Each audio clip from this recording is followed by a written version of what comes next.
pushing to get an institutional counterpart also in this country. Most of the people working with us at the center come from the academia, and I would just like to quote some of them.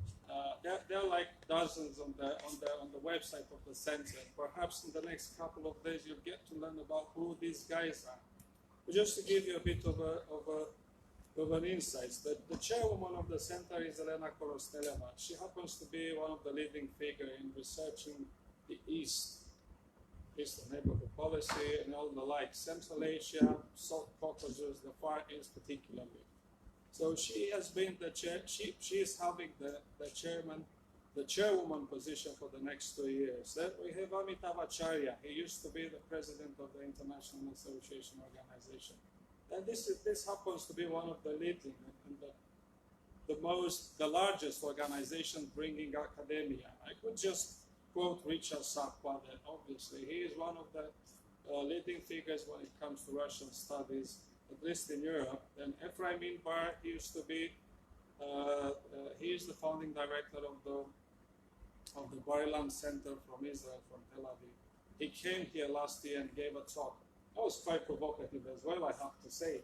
So it raised a couple of eyebrows, and some people got to some extent pissed off by his position. But you know how the people from the Israel. Then we have Barry Buzan. He gave a talk 2 years ago. He came to Bucharest to give a talk. He came to Karabakh to give a talk.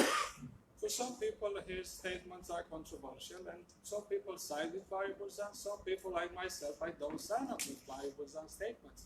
It doesn't mean we don't need to have a conversation.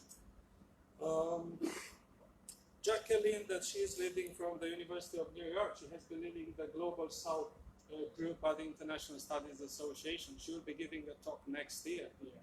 Amitav is going to give a talk next year here, and there is someone from the Democrats camp in the US giving a talk next year up here. So we've been very much committed to bring people from a wide array of let's say, of intellectual standings in such a way that we foster debate, because that's the very idea behind what we do as a complement to our work in the academia. So, just a bit of a flavor of the center. Recognizing the seminal contribution of the US and the English international schools in laying the foundation of the international relations as a realm of studying itself. At the center, we commit ourselves to promoting a truly global approach to the analysis of foreign and security policies. We seek to feature in our research, education, and publishing endeavors spaces and events that do not receive much attention in the mainstream publications of research programs. We genuinely look at current dynamics transcending constructive fault lines such as the West versus the rest, or the North and the global South. As human civilizations have been the product of a continuous two-way interactions of millennia. Giving primacy to one part would foster ethnocentrism and exceptionalism, both detrimental to our interdependent world today. We therefore apply a pluralistic view of international relations theory. Given the fact that Romania has got only close to 28 years of democracy, of liberal democracy even, we at the center strive to make democracy work.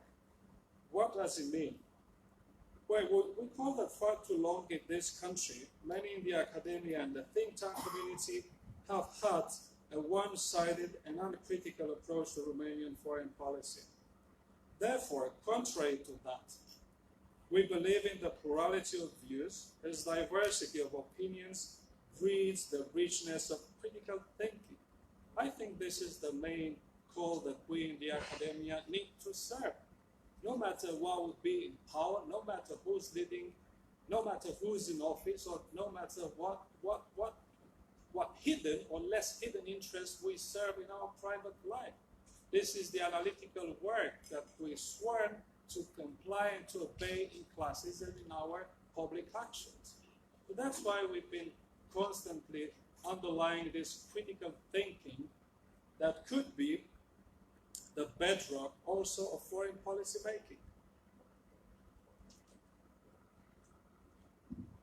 We advocate at the center Romania to adjust its role in the region.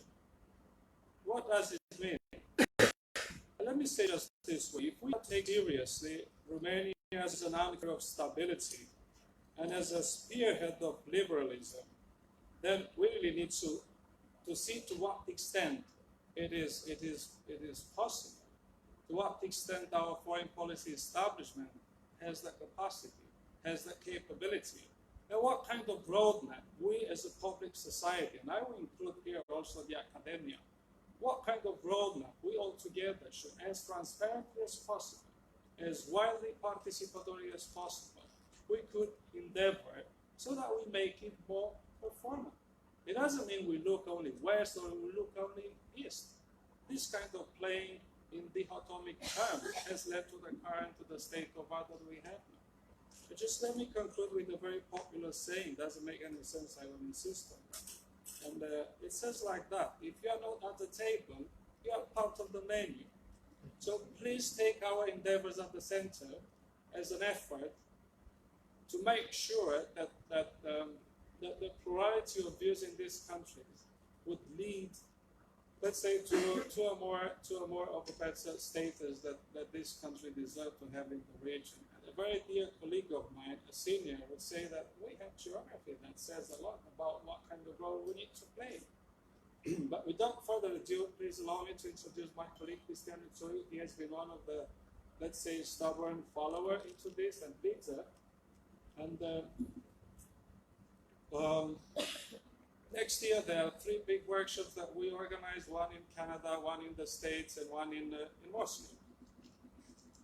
The idea is to bring as many scholars as possible, and we very much look forward that some of you guys would sign up for our events. There are very well legitimate scholars that would come and give talks. You sign up for the events, and we promise there will be a welcoming atmosphere. Christian, please take the lead. Thank you, Florian, for this. As Florian mentioned, my name is Christian Tsui. I am a lecturer at the London Institute of Diplomacy and Global Governance, and I also work with Florian in our center. I'll just say a few words about John's work, and then I'll introduce the other panelists. So, I'm sure most of you know a lot about John, that's why we're here. But I've had the chance to spend about 5 days with him, and we've been traveling in a car, and we had so many dinners and lunches together. So it might sound a bit arrogant, but I've had the chance throughout my life to interact and meet quite a lot of intelligent people, but John certainly tops the list. So thank you, John, for being here. I think it's safe to assume that there are very few textbooks in international relations around the world, or university modules or courses that do not figure John's name or work. John's work has left, I think, a lasting impact on the study of international relations, but also politics as a whole. It is also safe to argue that he is the most important representative of the realist school of international relations that is still alive at this point. Even though that might sound a bit weird from me. And his books have been translated in Romanian. I invite you to go to the library or buy his books. He has a forthcoming book on the liberal world order and the fall of the liberal world order. Now, we have also been graced by the presence of a series of distinguished current or former politicians, and we thank them for accepting our invitation. So I'll start from your left to the right. We have Gabriela Crețu, who is currently a member of the Senate, and she's also the president of the European Affairs Commission of the Senate. Then we have Mr. Adrian Severin, Adrian Năstase, who was the Romanian Prime Minister, and he was instrumental in getting Romania part of NATO and the European Union. And then we have Mr. Adrian Severin, who was also a very influential Foreign Affairs Minister of Romania and a member of the European Parliament. Between Mr. Năstase and Mr. Severin, we have our colleague and dear friend Liviu Mureșan from the Iris Foundation. And Liviu, I invite you to say a few words. Thank you so much. really a special event with special guests and a special moment.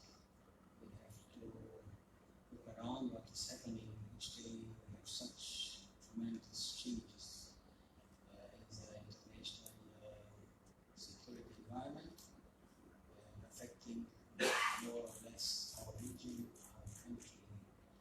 We create a table that we have set to prepare ourselves, to prepare the young generation for the not only understanding but for a capacity of reaction toward all these challenges. It's really a privilege to have Professor host us, and we have to give him a great thanks. Made this effort, travel to different universities to speak with students around the country. I don't remember too many foreign guests who made this effort to go around and to speak about these kind of hot potatoes like changes in the world environment and great powers. What does it mean in power? If you are starting from Bucharest to go around, I'm not sure when you finish the tour if there are not some changes in the ranking of great powers, because things are moving so fast. We are a humble private foundation since 1995. We have the privilege to work together, also in a trialogue, not only with Marine, its prestigious center, but also with Institute MBA. President Flavius Calabria is here, and we are looking to areas of the world which are not so much under discussion or too much accepted to be put on the table. Recently, Mr. President discussed with a group of scholars and counterparts from institutes of research from Moscow, from other countries. We are trying to establish that dialogue is in this respect. So not only EU and NATO as such, but to look around and to see the impact of these changes for such organizations like we are members. I hope that this discussion will be a good opportunity to and a contribution for the future presidency of Romania to prepare ourselves mentally, to really to prove that we have a start in the building up of a strategic culture in our country, being able to have maybe in a period also some strategies based on the work of yours as young scholars, professor, members of academia.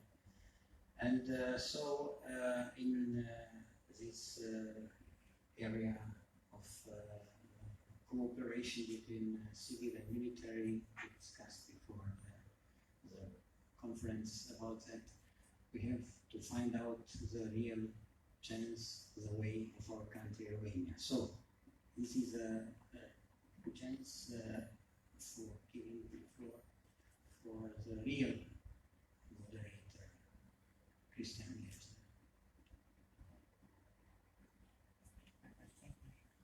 Myself? It's a great honor. So I think to the beginning to invite a very special lady, a commander of the College of National College of Defense of Romania, which is a quite unique institution in the region. And thank you for coming here with some of your students, because you have several courses. And Commander, you have the floor. So, I'm Colonel the head of National Defense College, and it's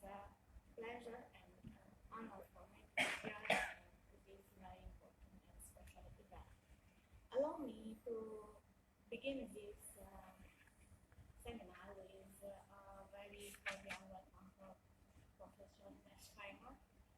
And of course, let me to say something. He is a graduate of West Point University, and he has been for a while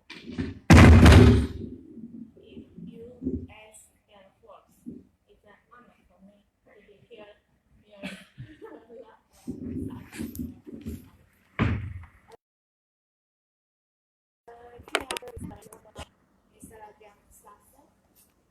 And it's a pleasure to recall a remarkable collaboration with Mr. Nastase in education here.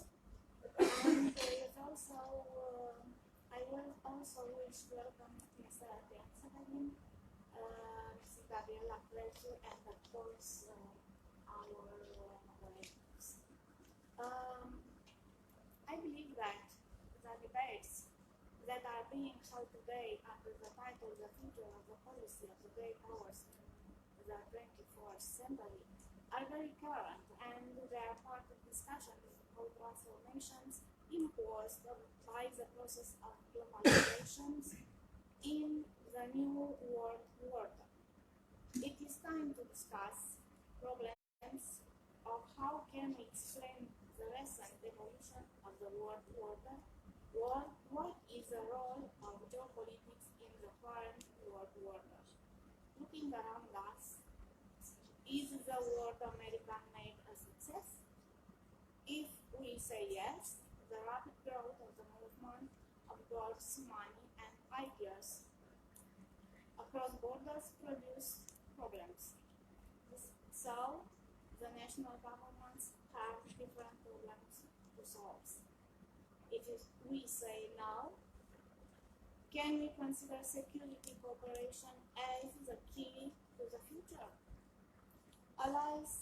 European allies have the necessary mechanism for cooperation to NATO and the EU, but don't spend enough for defense. Asian allies spend more on defense, but they lack an equivalent to NATO or the EU.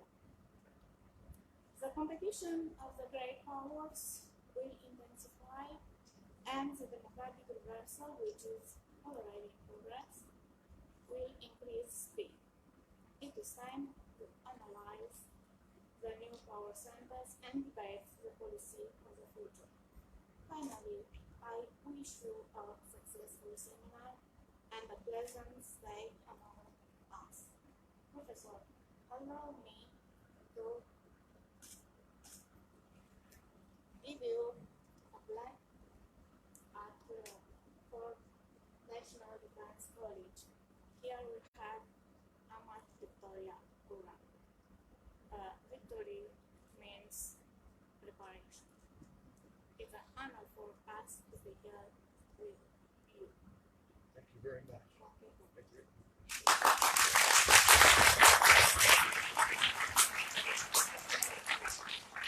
Thank you so much.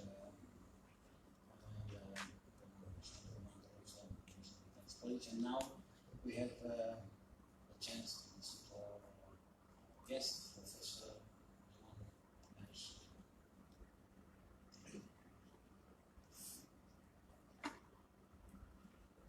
Somebody going to put PowerPoint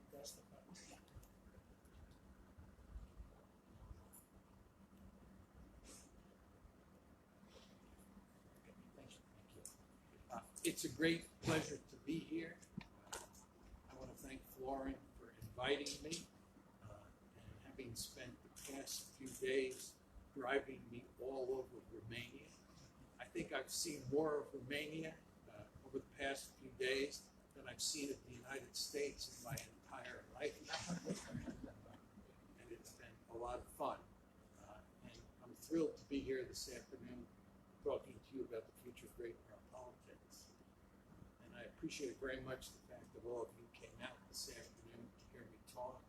And the panelists, distinguished panelists, are here to go back and forth with me and talk about some of the issues that I'm going to raise. This is the basic outline of my talk. I want to talk first just about how I think about great power politics, just give you the basic conceptual frame. Then I want to talk about what I think the future balance of power looks like, which is multipolarity. And I'll talk about the resurrection of Russian power there and the rise of China, and of course the United States. And then I think the central issue ahead in the 21st century is the rise of China. I think that politics on the planet, or international politics on the planet, will be profoundly affected by the rise of China. And then finally, I want to talk about what China's rise means for Europe, and in particular what it means for Romania. And I think it's actually of great importance. Okay, let me start talking about great power politics. For me, great power politics really is all about two big questions to start with. And the first is, how many great powers are in the system? And then, how powerful are each of those great powers? For a realist like me, those are always the first two questions I go to. I look at the entire planet and I say to myself, who are the most powerful states in the system? Who are the great powers? And in how much power do they have? What does the global balance of power look like? Now, the fact is that great power politics and the relations among the great powers also affects, in very important ways, the non-great powers. So anybody who studies great power politics starts by looking at the great powers, counting how many there are, and looking at the balance of power among them. And then what you do next is you begin to look at how great power politics affect the non-great powers of the system. And, well, of course, all of that is to say, of course, that the future of great power relations has serious consequences for Romania. So what I'm going to do here in the first half of my talk is talk about the future of great power politics, involving just the great powers. And then I'm going to switch gears and talk about how that affects Romania. The global balance of power over time. Very simple, but necessary to talk about this.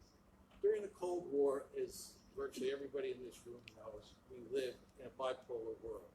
There were two superpowers on the planet, and the politics of Europe, for sure, the politics of large portions of the globe were shaped by those two superpowers and the competition, or the security competition between them. Then when the Cold War ended, we moved into a period of unipolarity. It started with the Cold War coming to a conclusion in 1989, and then certainly with the collapse of the Soviet Union in 1991. And we had a sole pole in the system. And the sole pole, or the single pole, was, of course, the United States of America.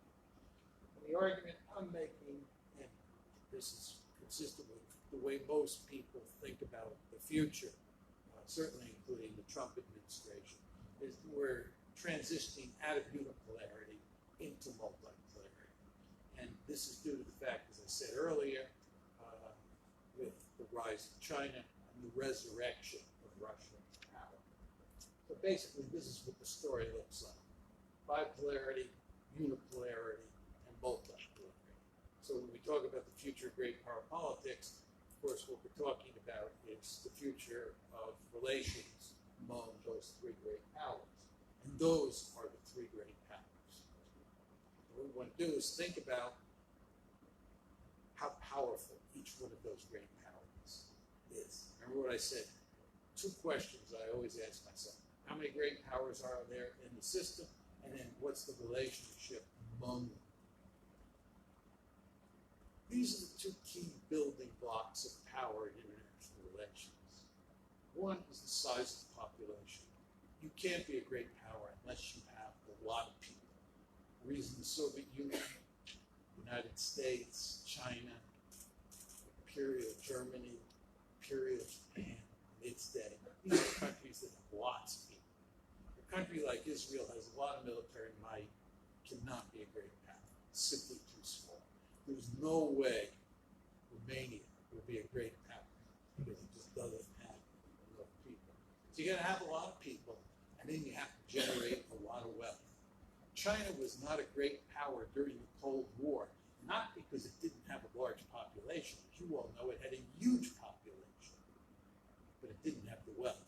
India, sometimes when I go around and talk about multipolarity and I say the three poles of the United States, China, and Russia, people will say, what about India? India definitely has a huge population. They're in the same class as China at this point in time. But what they don't have, what China has, is wealth. So those are the two key building blocks. What we want to do now, as we talk about China, Russia, and the United States, we want to talk about what the size of the population looks like in each of those countries and how much wealth they have and what the trajectories they go. Start with the United States. The United States is today the most powerful of those three countries. Today, no question about it. The United States is militarily far more powerful than China and far more powerful than Russia. And it will remain a remarkably powerful country. How powerful remains to be seen. We'll talk about China in a few minutes. The United States has a growing population. We have about 322 million people now. And the projections are that by the year 2050, we'll have 389 million people. One of the great advantages that the United States has is that it's an immigrant culture.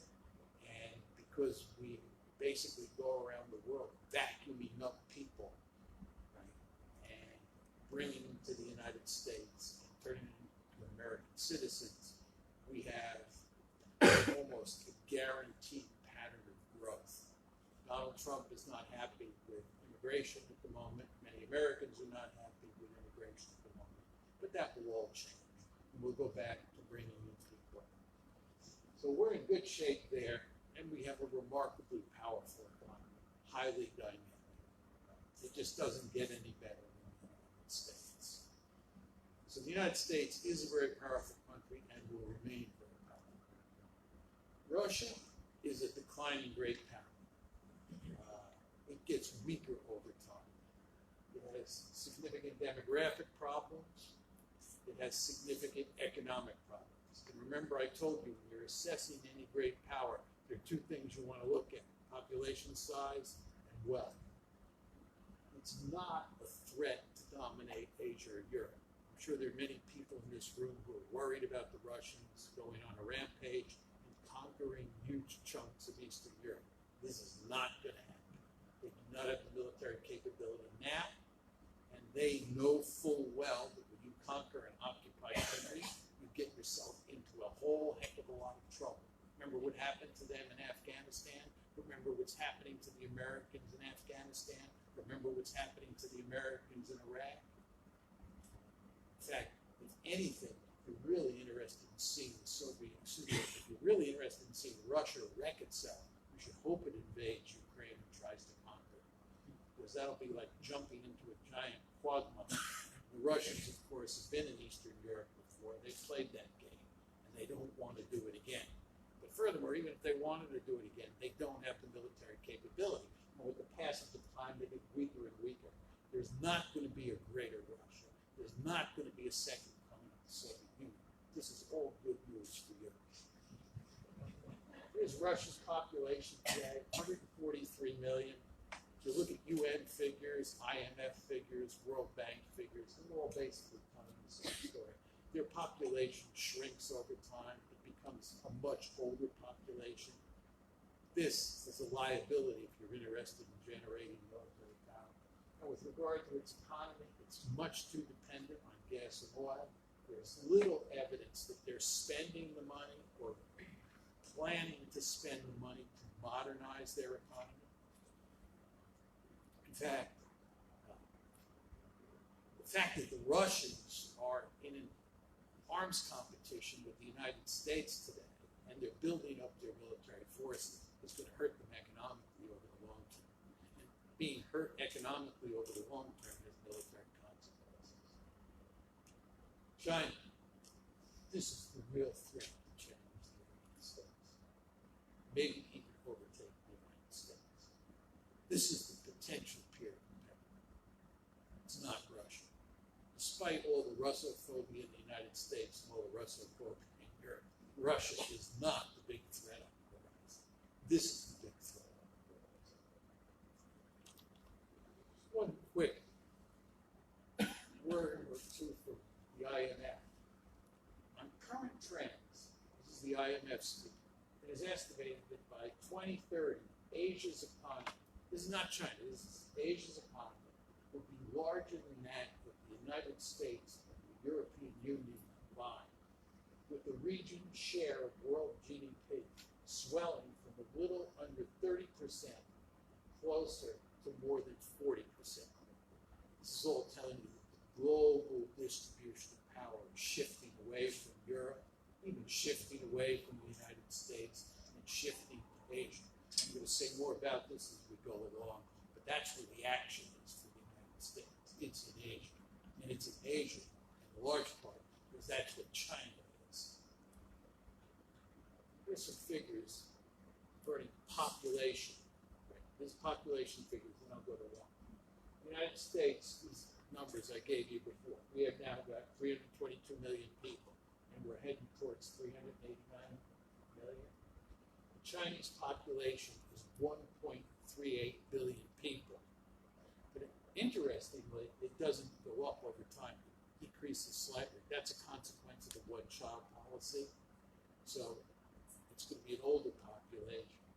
But they're going to have 1.35 billion people. Just compare that to the United States. 1.35 billion versus 389 million. That's the first building block. Here's the second building block. By the way, if anybody wants the PowerPoint slides, when I'm done, you can have the PowerPoint slides. Warren will put them up on his website, because I see people taking pictures. You can take pictures, but we'll make the PowerPoint slides available. This is the economic dimension. If China today becomes a giant Hong Kong, this is not going to happen.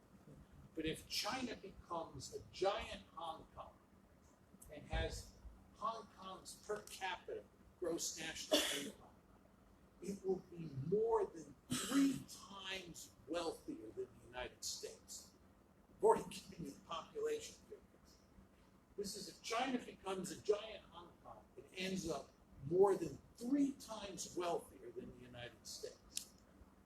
If China has South Korea's per capita gross national income, it's almost double the gross national income of the United States. You always want to look at per capita GNI or per capita GDP. That's the key figure. And China becomes a giant Hong Kong, China becomes a giant South Korea, and the potential is there. Certainly if you extend the timeline out, 50, 60 years, this is a country with a huge population advantage over the United States and a large amount of wealth. And we're taking them on 6,000 miles from the California coast in their backyard. Here's a slide that I think really shows you clearly what we're up against. Go back to the Cold War. During the Cold War, the United States and the Soviet Union had roughly the same size population. Just think about that. The United States and the Soviet Union had roughly the same size population. And at the very most, the Soviets had, at their peak, 1/3 the wealth of the United States. And you understand that the Soviet economy began to fall apart in the late 1960s. And from the late 1960s until 1989, it was a consistently weakening economy. Compare that to China. China in 2050 will have 3.5 times as many people as the United States, and somewhere between 2 to 3 times as much wealth, assuming that it turns into a giant South Korea. Really quite amazing. See what we're up against? This is why every American should hope that the Chinese economy stops growing, that it flatlines. All right, here's the key question. question for the future. Can China rise peacefully?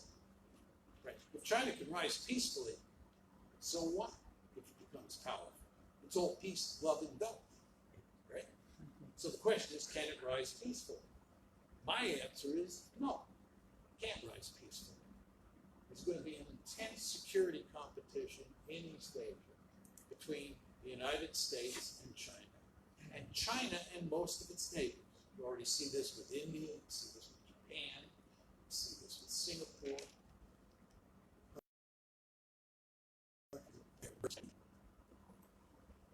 There's going to be a serious possibility of war, of shooting. If in 2 weeks' time the United States and the Chinese ended up shooting at each other in the South China Sea, I would not be surprised. I do not think it's likely. We're very early in this security competition, very early. Lots of Americans understand full well that we are in a dicey situation in the South China Sea, we're in a dicey situation in the East China Sea, and we're in a dicey situation over Taiwan. This is a big country. Now, why is there potential for trouble? Because China's going to try to dominate Asia the way the United States dominates the Western Hemisphere. This is why you worry about Russia. You're afraid that Russia's got all this power and it's going to try to dominate Europe because you intuitively understand that that's what great powers do. You're correct. You're correct. The United States went to enormous lengths to dominate the Western Hemisphere. If Romania was really powerful, you have lots of people and lots of wealth, you try to dominate Europe. That's what great powers do. And it's for one simple reason. It's the best way to survive. The more powerful you are, the less likely it is anybody will fool around with you. The problem Romania has is it's not very powerful. And you're living next to a country that has historically been very powerful and caused you a lot of trouble. Right? So anyway, the Chinese are going to try to dominate Asia. And that's going to involve being much more powerful than their neighbors, and then they're going to try and push the Americans out. They'll tell you that behind closed doors.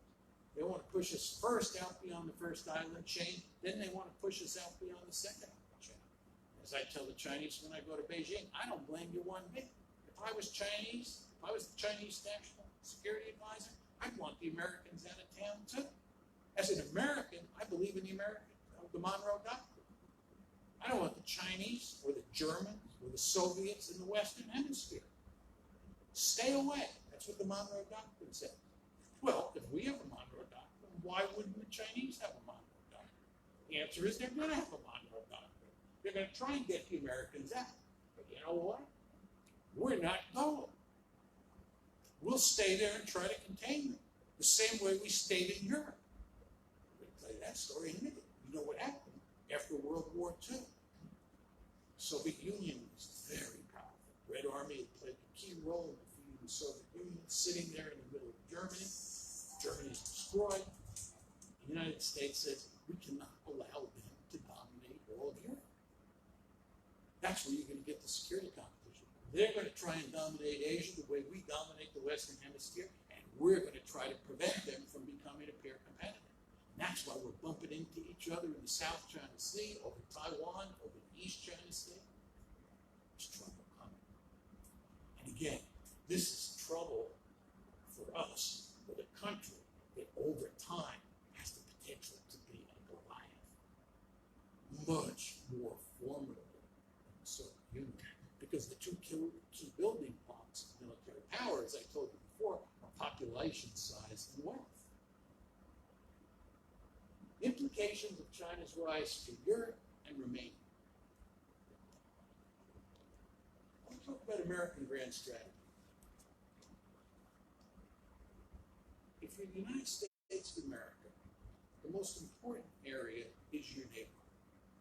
That's another way of saying the most important area is the Western Hemisphere. That's what the Monroe Doctrine was all about. It's all about the Western Hemisphere. It's telling European great powers and Asian great powers, stay out. The big question you want to ask yourself when you think about American grand strategy are what are the areas of the world fighting and dying for? What are the areas of the world where you have strategic interests that are so compelling that you are willing to expend blood and iron? And there have historically been three areas of the world: Europe, Northeast Asia, and the Persian Gulf.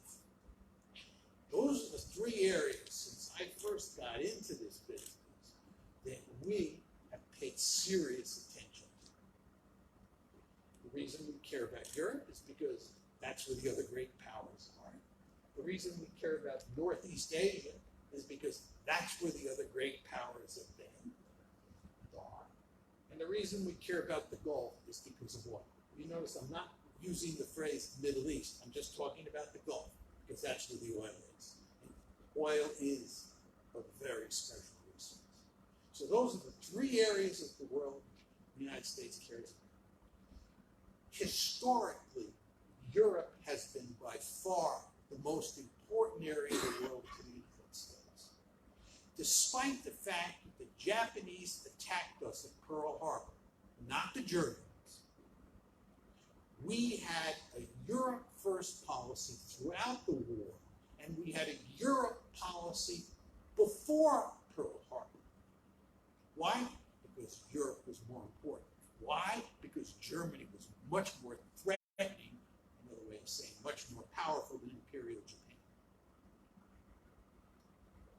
During the Cold War, when we used to run war games, United States versus the Soviet Union turned into NATO versus the Warsaw Pact. Central Europe was like a giant magnet. We used to swing forces out of Asia to Europe. Our Asian allies were always terribly upset about that. Why did we swing forces out of Asia to Europe? Because Europe was the most important area of the world for the United States. NATO was the key alliance. Europe was the most important area of the world. Northeast Asia was second, and the Gulf was third. That world is gone. The first time in American history, Europe is no longer our most important of those three interests. In fact, it's a distant third. East Asia, not Northeast Asia, East Asia now, because this is China. Persian Gulf is a close second, and I'll explain why in a minute, and Europe's a distant third. Why is East Asia so important? Because that's where the big gorilla is. It's where China is. Persian Gulf, closely linked to East Asia, Europe. Why the great powers care about the Gulf? When I say the great powers, we're talking about China and the United States. The Gulf accounts for roughly 30% of the world's oil supply. The Gulf accounts for roughly 55% of the world's oil reserves. That grabs the attention of great powers. Here's the story for China. In 2015, the Persian Gulf accounts for about 25% of China's oil consumption. By 2035, the Gulf is expected to account for 54% of China's oil consumption. The Chinese are building a blue water navy. We just recently launched an aircraft carrier. They're building a blue water navy. Why? Because they want to project power into the Gulf. There's all sorts of evidence that the Iranians and the Chinese are beginning to deal with each other. In fact, I think one of the reasons that America's policy towards Iran is so foolish is we're driving the Iranians into the arms of the Chinese. The Chinese are going to have a lot of influence in the Gulf. We are very nervous about what's going on in Saudi Arabia now because we're afraid if we get too tough with the Saudis will jump into bed with either the Russians or the Chinese. All of this is to say that the Gulf is very important because the Gulf is linked to China. This is why East Asia is number one, and the Persian Gulf is two. Why is Europe number three? There's no potential hegemony here. There's no really big and powerful country that we have to worry about. You all understand that Germany is depopulating. Right? Germany today is by far the most powerful country in Europe. It has the largest population of all the European countries. By the year 2050, Germany will be roughly the same size as Britain and France. The idea that we're going to have to deal with Imperial Germany or Nazi Germany, some really powerful Germany now down the road, not going to happen. And I told you about Russia. The idea that Russia is going to become the second coming of the Soviet Union, overrun Europe, not going to happen. So there's no great power here that we really have to worry about. China is a potential peer competitor that will rival the U.S., as I said to you before, in East Asia and the Gulf. Europe and China are also likely to have good relations. It's not going to make the United States happy. You are going to trade with the Chinese because you don't have any reason to fight with the Chinese. Our allies against China are not going to be the Europeans. You hardly spend the pittance on defense. You have pathetic military forces. The idea that you're going to take your military forces and go help us in Asia, it's not going to happen. You can't help us balance against China. Not only can you not help us balance against China, you're going to want to have good economic relations with them. I don't blame you one bit, but you want to understand this is not going to make Uncle Sam happy. This is the story that you get, right? And again, I'm not saying that Europe is not an important area for the United States. I want to be very clear on that. The argument that I'm making is that it's no longer the most important area, which it was. This is all a function of the shift in the global balance of power that's taking place. Europe drops down to number 3. And it does matter to the United States. It just doesn't matter as much as it once did. So, what's Romania's best hope here? Romania's best hope is that China does not continue its impressive rise. You have a vested interest in China not rising. Because if China doesn't rise, we don't pivot to Asia to have to deal with China. Today, I know a lot of people in Europe are very worried about the future of NATO. They're very worried about the future of NATO because of Donald Trump. He's told you that he thinks that NATO is obsolete and that he wants to pull forces out of Europe. Doesn't have much use for allies, is especially contemptuous of Europeans for not spending enough money on defense, and so forth and so on. The truth is that the foreign policy establishment in the United States loves NATO, just like you love NATO. And Donald Trump is not capable of wrecking NATO by himself. The foreign policy establishment and the European allies go to enormous lengths to preserve NATO. Don't worry that much about Donald Trump. What you have to worry about is China. I gave you the numbers. You see what we're up against. We will have a powerful incentive to pivot to Asia in a serious way.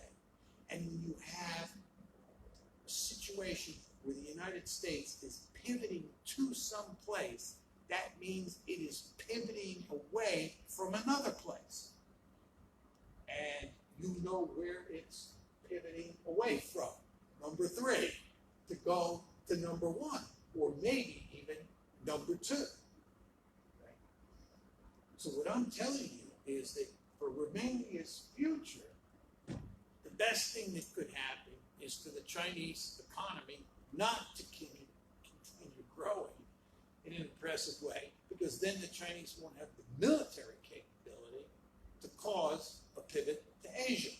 And the United States will stay in Europe. And my argument is the United States will stay in Europe because the foreign policy establishment in the United States of America loves NATO. And Donald Trump is not in a position to beat the foreign policy establishment on that issue. talk about Romania and Russia. The rise of China. The rise of China is actually a good thing for Romania when we talk about Russia, for the obvious reason that if China continues to rise and begins to spread its influence in Central Asia, this will really spook the Russians. And the Russians will look eastward. So when you're talking about Russia, Romania has a vested interest in seeing China continue to rise. Right. And I say here, even if China and Russia are allies, Moscow will pay special attention to Asia at the expense of Eastern Europe. That's good news for you. But if China stops its impressive rise, and remember I told you, you want it to stop its impressive rise for purposes of preserving NATO, Russia will continue to pay significant attention to Eastern Europe. But again, I don't think it matters all that much because I don't think there's any great threat to you. I don't think the Russians present a great threat to you. I could go into that in greater detail in the Q&A if you want. But furthermore, Uncle Sam is there to protect you because Uncle Sam is not going away as long as China does not continue to rise. So what you have is a contradictory bottom line for Romania. For keeping the U.S. and Europe and keeping NATO intact, Romania should hope that China's impressive rise ends. But for minimizing Russian influence in Eastern Europe, you should hope that China's impressive rise continues. My bottom line on this is the best thing that could happen for you and for us meaning Uncle Sam, is for China not to continue rising. My overall bottom line, as I told you before, if China continues to rise, the United States and the Chinese are going to engage in an intense security war. And there'll be a serious possibility of war. With regard to Russia, which is the third great power and the weakest of the three, my argument is over time it will be allied with the United States. I think as China continues to grow, the Russians and the Americans will become allies. The present situation will change because the structure of the system will push them in that direction. U.S.-China competition will span the globe. You saw the figures, how much wealth China is likely to develop. They will be a superpower. If you understand, a great power is a country that only can project power in its own region. A superpower is a great power that can project power, really meaningful power, into other regions in the world. The United States and the Soviet Union were superpowers because they can project power all over the planet. If China continues to develop its economy the way it has over the past few decades, it will be a superpower. So that competition between the United States and China is going to blow. And you know my bottom line about Romania, which is my final point, which is that we just have the best interest in making sure China doesn't grow. Thank you.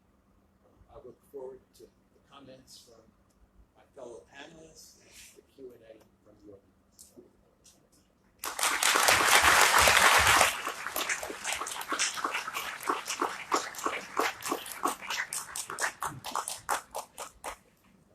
So, thank you very much for so introducing this perspective and some provocative thoughts. I'm sure that our colleagues will expand. Among your slides that cover also Europe, which is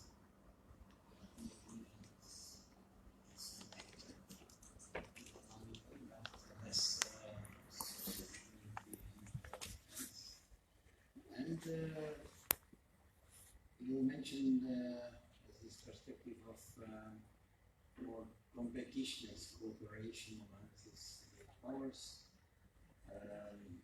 You mentioned the rise of China, but at the same time, the fact that the United States will stay on the rook, it is a good news. I discovered in one of your books, and this was one of the questions I wanted to ask you. The US is maybe in the future having less interest in Europe. So, and will reduce the presence in Europe. We hope that the reality will be different. And we discovered that China, after the 19th Congress of the Communist Party, having 2050 as the goal to be #1, is in competition with the United States. The United States is going out of main international agreements. It's sanctioned a lot of friends, partners, and it will be quite complicated to have this development in the future. Also, I think that my colleagues will mention also the role of innovation. This is the gene, and the future power of these trade powers will be based on the capacity of innovation, artificial intelligence, and so on. And also we discussed less about the dollar and the process of dollarization and the future. I don't see that Bitcoin will increase in the future, but we have here some experts which will express their opinion. So allow me to invite for 10 minutes each to have, it's okay. 10 minutes 9 plus 1. And then we will start to have the discussion. So, Thank you. Yeah, it's good. Thank you very much. I've been introduced as a current politician, chairperson of the European Affairs Committee. Actually, I haven't been invited in this capacity. I was told that there is a male-dominated panel and a woman is needed in order to change a bit the perspective. And I'm very happy to be a woman in a male-dominated panel. And secondly, being together with so many professors, I remember that I am an epistemologist, actually, by training. So I shall try to challenge you a bit, starting with our invited person, Professor Mersheimer, today.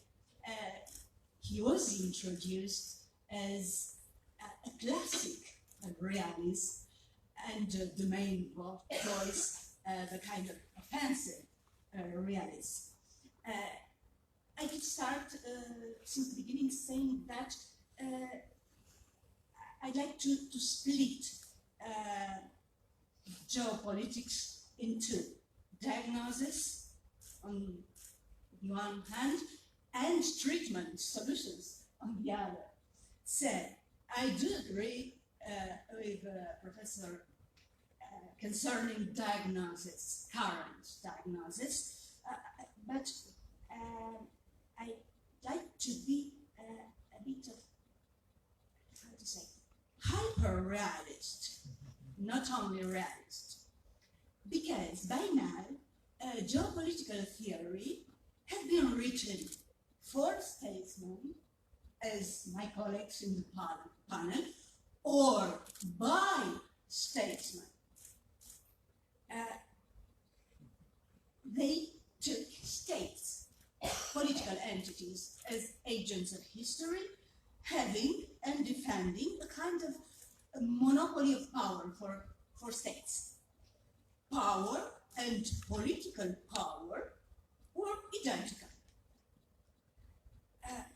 They could not or had no interest in noticing a change, a fundamental change in today world. States are not anymore the agents of history. They are not anymore the only agents of history of change. Among the first 100 economic powers in the world, 2 years ago, the last top, 69 were companies and only 31 political entities, that means states. But we could say that democracy hasn't succeeded in winning the battle everywhere in the world, actually nowhere, but markets did. Financial markets, especially, control actually governments. Economic power took control on political power. Today, only a few states playing globally keep some capacity of acting, but are far away of having a monopoly of power. Those states Professor spoke about. Actually, even those still acting can be classified somehow into categories. States in captivity and states in complicity. I cannot decide which situation is worse. That means that sovereignty lost its meaning, its traditional meaning, and it doesn't represent anymore, for citizens at least and representative, something to fight for. Secondly, states have not anymore the monopoly of force. Privatization of terror, which was a monopoly of state in the past, changed the perspective for both states and society,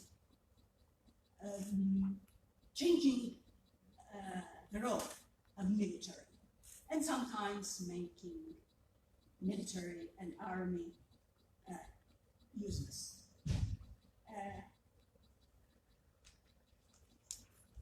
Concerning criteria, we could say that, well, population, it is an indicator of strength, but could be a burden as well. It sounds very cynical, but not at all. A very huge country could have more problems in the current world than advantages in solving problems. Political entities, states, have had during history borders. They still have borders, but economic map of the world is different from political map. And we have to start in writing another geopolitical theory, because as an epistemologist, I think that actually geopolitics, the theory, is not something describing reality. Actually, it's normative knowledge, teaching the statesman how to behave and others how to behave. Today, we cannot consider states as homogeneous entities of interests. Sometimes deep state intelligence services, for example, took control as well, acting differently from democratic bodies. And I used to read an article of a professor. I hope if he would agree with you. Sometimes there are decision-taking in formal bodies, democratically elected, which are not in the respective state's interest, either in their citizens' interest. Because, well, being politicians, we are used to take sometimes decisions against the majority. But thinking that, at least in long term, would be in the state interest. But now, there are many situations, it's not the case, when long-term and short-term interests are not actually fulfilled starting with cutting taxes and other things. So